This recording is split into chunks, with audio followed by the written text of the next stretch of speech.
Alors, je suis très, très, très, très, très heureuse, mais vraiment très, très, très heureuse aujourd'hui d'accueillir Anne-Marie Martin. Donc, je vais vous raconter son histoire. Je ne vais même pas la lire parce que je la trouve très touchante. Donc, voilà. Anne-Marie Martin, elle a quand même un profil assez atypique. Elle est infirmière depuis 2013, mais avant ça, elle a fait plein de choses. Donc, elle a 52 ans. Et puis, parce qu'elle a eu un papa malade, elle a arrêté après son bac ses études. Et puis, elle a travaillé en tant qu'aide-soignante. Et elle a adoré ce job parce que c'était une grande proximité avec les patients et beaucoup de liens avec l'humain. Et puis, elle a décidé de devenir infirmière en 2013 après avoir eu sa famille et avoir eu une vie de famille. Et puis, elle a travaillé en tant qu'intérimaire dans différents établissements. Puis, elle a passé un concours de management et elle est devenue infirmière coordinatrice en EHPAD. Et puis, elle a eu besoin d'avoir un système de fonctionnement de son travail qui était plus basé sur le respect de la personne, avec moins de contraintes, de manque de moyens, on va le dire comme ça. Et elle voulait vraiment mettre en place des soins avec une véritable éthique du prendre soin de l'autre, au-delà uniquement, on va dire, du soin hospitalier ou du soin en établissement. Et donc, elle s'est lancée en libéral. Et puis, elle est très sportive, hein, elle a fait du triathlon, je crois, elle a 3 enfants, enfin voilà. Et patatras, l'annonce arrive, très gros, je peux le dire, j'ai le droit Oui, ou pas? pas de souci, oui, oui, pas de Ok. problème. Très gros cancer du sein avec métastase, 16 séances de chimio avant mastectomie, 18 séances de chimio et de radiothérapie après, et elle est toujours sous hormonothérapie. Donc, vous imaginez un peu ce que c'est d'avoir la charge de ces 3 enfants, de démarrer une activité libérale et d'apprendre qu'on a un cancer de ce genre.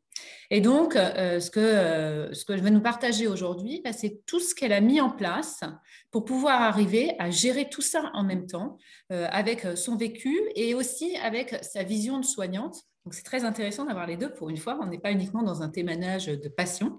Et donc, je vais la laisser parler parce que ce qu'elle raconte est vraiment très pertinent et très structuré pour c'est des tips, quoi. Voilà, on va le dire comme ça. Et le principe, déjà, qu'il faut mettre en place, bah, c'est comment on l'annonce au travail à vos partenaires en système libéral ou en soi dans le métier. Comment on annonce et est-ce que c'est si important de l'annoncer au travail ou pas? La parole est à vous. Bonjour tout le monde, je vous remercie Alice pour cette présentation. Donc effectivement, travailler avec un cancer, c'est jamais évident. Certaines personnes peuvent s'arrêter et avoir ce laps de temps de se consacrer uniquement à leur maladie, mais malheureusement, on n'est pas toutes dans ce cas-là et c'est le cas de nombreuses professions indépendantes et des professions libérales notamment. Donc effectivement, l'annonce de la maladie, elle est toujours importante qu'on soit salarié dans une entreprise ou qu'on soit effectivement à son compte. Par contre, cette annonce, il faut la préparer parce qu'effectivement, on va très vite se rendre compte que dans notre société, le regard sur la maladie il est encore relativement péjoratif. Et si on ne veut pas subir des discriminations et être très vite en retrait, n'avoir plus que cette étiquette de patient, il va falloir travailler sur l'annonce. À savoir que l'annonce, c'est quelque chose qui est personnel. On n'est pas obligé de divulguer. Il y a un secret médical. On n'est pas obligé de donner les termes exacts de la pathologie de laquelle on souffre. Par contre, il est quand même très important de donner suffisamment d'indicateurs pour pouvoir pérenniser son emploi ou pouvoir se réinsérer dans son emploi, qu'on soit salarié ou effectivement profession indépendante. Et à ce titre, je voudrais juste citer quelques chiffres qui sont quand même très évocateurs.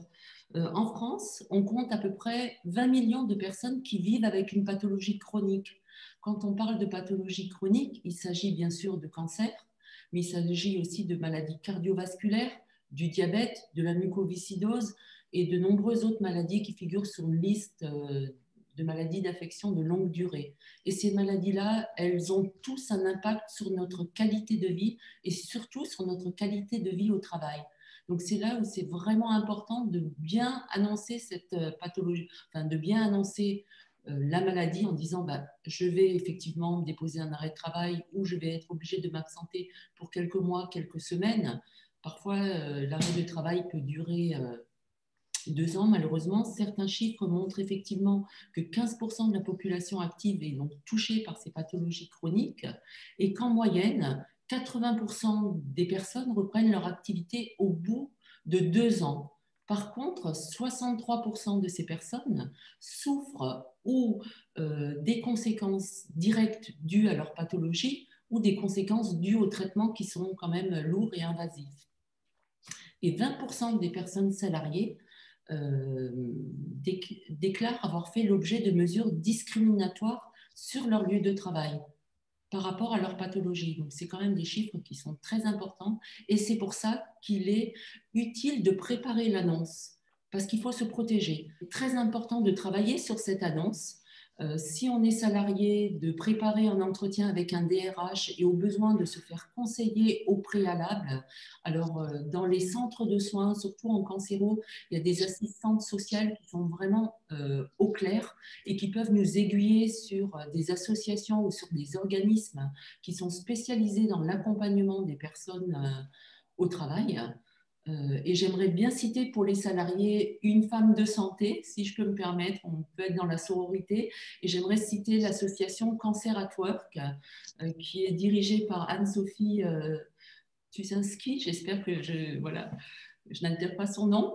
C'est vraiment une association formidable pour les personnes salariées avec la plateforme Allo Alex que j'ai eu l'occasion d'appeler et vraiment il y a une vraie réponse derrière. Alors moi malheureusement j'étais indépendante donc je ne rentrais pas vraiment dans ce cadre-là, mais il y a une association formidable qui aide les personnes indépendantes. C'est la seule en France, c'est l'association CARE 13. Ils sont en plein essaimage. Actuellement, ils se trouvent sur Marseille, mais il y a un essaimage sur tous les territoires français. Et c'est vraiment pour les personnes indépendantes une association à retenir, CARE13, parce qu'ils font un accompagnement juridique, comptable, administratif et bien au-delà. Et ensuite, oui. Alors, je leur tourne. Donc, Oui, bien donc, sûr. donc, on a tout l'enjeu de l'annoncer au travail. Donc, il y a l'annonce, il y a le fait d'être aidé, il y a aussi pendant la maladie, le fait d'être présent aussi. Exactement. Je pense qu'il est vraiment primordial de garder le lien avec l'entreprise ou avec ses associés si on est en profession indépendante. Parce que effectivement, comme on l'a vu, souvent les personnes, les arrêts sont longs et quand on est absent longtemps de son travail, eh ben, on est un petit peu stigmatisé, on n'est plus trop au courant. Garder ce lien, ne serait-ce qu'un lien par écrit, on n'est pas, c'est pas forcément du présentiel, mais c'est être informé régulièrement de l'évolution de l'entreprise ou des choses qui se mettent en place. C'est être en lien aussi avec un DRH quand on est salarié sur nos différents besoins et déjà réamorcer le retour à l'emploi avec les différents aménagements qui vont être possibles, parce qu'il faut bien se dire, quand on est dans des maladies chroniques, il est très important parfois de se faire accompagner et d'avoir cette reconnaissance de travailleurs handicapés qui va permettre des aménagements d'horaires, des aménagements de postes, et pour les entreprises, elle va permettre un travail collectif constructif sur comment intégrer la personne dans son environnement. Parce qu'il faut bien se dire que les personnes qui sont atteintes de maladies chroniques, elles ne sont pas forcément limitantes pour l'entreprise, bien au contraire, elles apportent des ressources et des compétences nouvelles, parce que forcément, quand on a dû se battre contre un parcours de soins autant difficile que de nombreuses personnes sont touchés par toutes ces maladies, on développe de nouvelles compétences qui sont fort utiles dans le domaine de l'entreprise, que ce soit sur la performance autre que physique, hein, bien sûr. C'est sur la combativité, enfin, il y a plein de nouvelles compétences qui se mettent en place. Et du coup, garder le lien avec l'entreprise, ça permet aussi de pérenniser sa place. Parce qu'effectivement, on l'a vu, 20% des salariés, malheureusement, souffrent de mesures discriminatoires, n'ont pas d'évolution de poste ou au pire ne retrouvent pas leur poste auquel ils étaient affectés. Donc c'est quand même dramatique. Et quand on est indépendant, ben, c'est la pérennité de son entreprise qui est en jeu, puisque si l'on s'absente, euh, moi malheureusement j'ai travaillé avec les chimiothérapies parce que je n'avais pas le choix. je n'ai pas pu me faire remplacer à temps et du coup, en tant qu'infirmière, on a quand même l'obligation d'assumer la continuité des soins et on ne peut pas dire qu'on soit très aidé ni par nos instances ni par les tutelles, voilà. Mais c'est aussi l'objectif de ce type, c'est de dire il y a des solutions et on peut trouver des aménagements qui vont faciliter le maintien dans l'emploi. Du coup, je rebondis. Oui, Donc là, on parle de ses associés, on parle de l'entreprise, on parle de comment s'organiser pour essayer de continuer à travailler ou alors de devoir s'arrêter. Mais du coup, il y a une autre dimension, c'est qu'il faut peut-être aussi informer l'équipe de soins qui nous soigne, donc vos collègues en fait, que vous continuez à travailler. Là, je vous cède la parole à nouveau.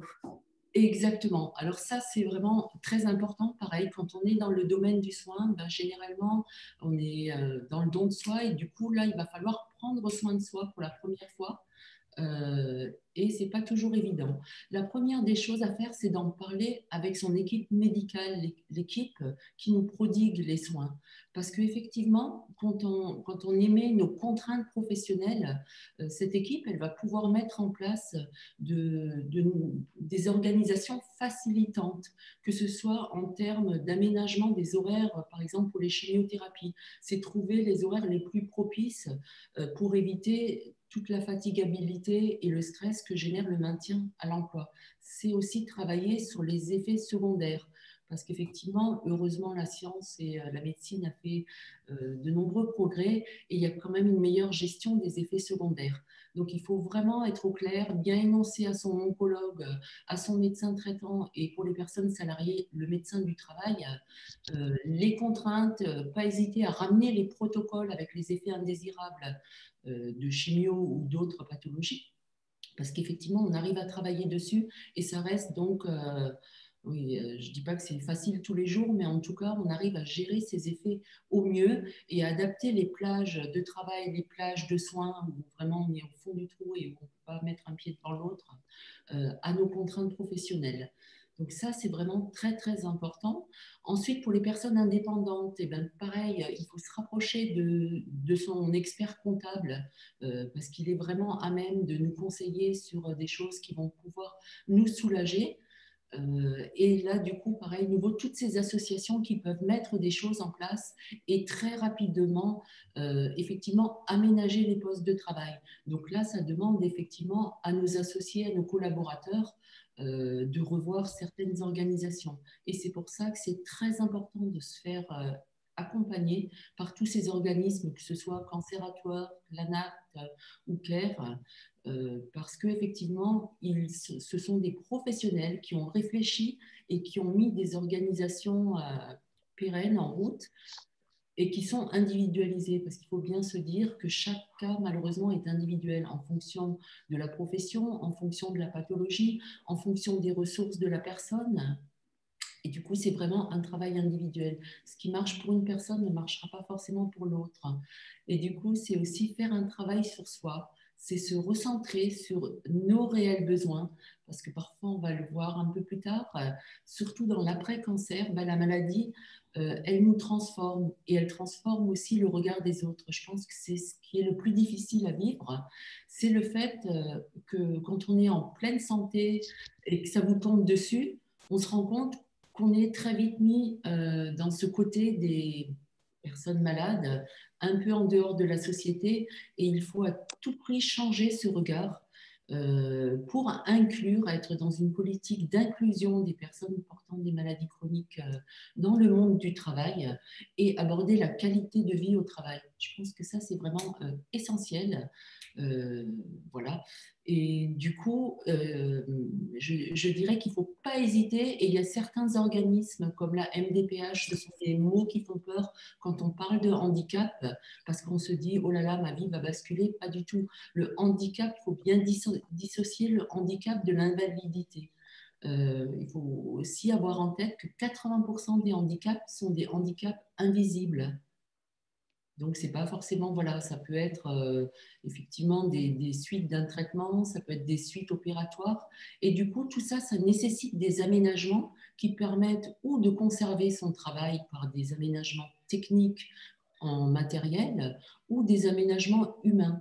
Et c'est pour ça que toutes ces associations comme Cancer at Work ou Cap Emploi, CARE 13 vont nous aiguiller vers les bonnes personnes pour faire cette déclaration de reconnaissance de travail handicapé, de travailleurs handicapés, et mettre en place toutes les aides, qu'elles soient humaines ou logistiques. Et il faut aussi penser au travail, au mi-temps thérapeutique qui offre une excellente alternative quand on veut se réinsérer dans le travail. Parce qu'effectivement, Alors, oui, je suis désolée, l'heure tourne. Il nous reste 2 minutes. ok, Donc, je suis obligée de vous oui, oui, tirer vers les 2 dernières minutes. Donc, je vous laisse la parole. Je sais que vous avez encore 2 choses importantes à dire, donc je vais vous oui. laisser la parole, mais je suis obligée de garder la montre. Voilà, alors pour les indépendants, ça me tient énormément à cœur, une vigilance tout accrue sur les contrats de prévoyance. On pense toujours qu'on est bien assuré, mais là, il faut être très vigilant et sur les contrats qui peuvent être indemnitaires, bien vérifier qu'on a un contrat indemnitaire d'une durée au moins égale à 1095 jours. Tout le reste, sur une maladie longue, ce n'est pas suffisant. Attention également aux contrats forfaitaires sur ce que comprend ce forfait, les exclusions de tous ces contrats. Et puis après, une dernière chose, c'est la résilience, c'est que l'après-cancer, ça se travaille également. Et là, j'aimerais vraiment mettre en lumière aussi une femme de santé qui m'a vraiment portée, qui m'a fait rêver pendant mes chimios. C'est Cécile Reboul avec l'association Skin qui mêle l'art, le sport pour justement l'après-cancer. Et si je peux me permettre de citer une personne qui ne fait pas partie du réseau Femmes de Santé, mais qui mène l'association entre ciel et mer et qui, elle, propose des voyages sur un voilier avec du coaching pour justement préparer l'après-cancer. Parce que malheureusement, il faut se réinventer. On est toujours la même personne, mais malheureusement avec une histoire de vie différente, avec voilà, cette épée qu'on a eue, voilà, il a fallu se battre pour vivre. Et du coup, on voit la vie tellement différemment qu'on est obligé, quand, entre guillemets, la pression tombe et qu'on se dit le plus gros est passé, il faut se réinsérer. Il faut se réinsérer et apprendre à vivre avec. Plus tout à fait comme avant. Et du coup, c'est très important d'avoir cette résilience et d'avoir un accompagnement, que ce soit par des associations comme celle de Cécile ou celle de Christine Lezoil du Chemin, qui est voilà, l'association entre ciel et mer. Donc, voilà. Merci beaucoup, beaucoup. Eh bien, écoutez, je vais faire la synthèse que je fais à chaque fois. Si j'ai bien compris, 1, on annonce au travail et on le fait bien. 2, on se tient au courant de ce qui se passe dans le travail pour maintenir un lien.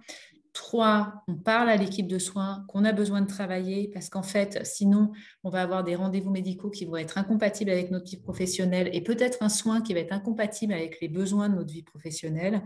4, enfin 3, on prend soin de soi, vraiment. Et puis, on se fait aider par toutes les associations qui sont là et qui ont les compétences, en fait, quand nous, on est complètement largués dans tout ce qui pourrait. Et surtout, surtout, surtout, on pense à la prévoyance avec un délai long de prévoyance. Voilà, surtout quand on est à son compte. Je crois que j'ai tout résumé. Anne-Marie, merci beaucoup de ce témoignage. C'est le premier témoignage qu'on a dans les tips de femmes de santé. Donc, je suis à la fois touchée et je vous remercie aussi parce que vous avez réussi à en faire des tips et on n'est pas tombé dans le pathos. Donc, c'est super et je vous remercie infiniment.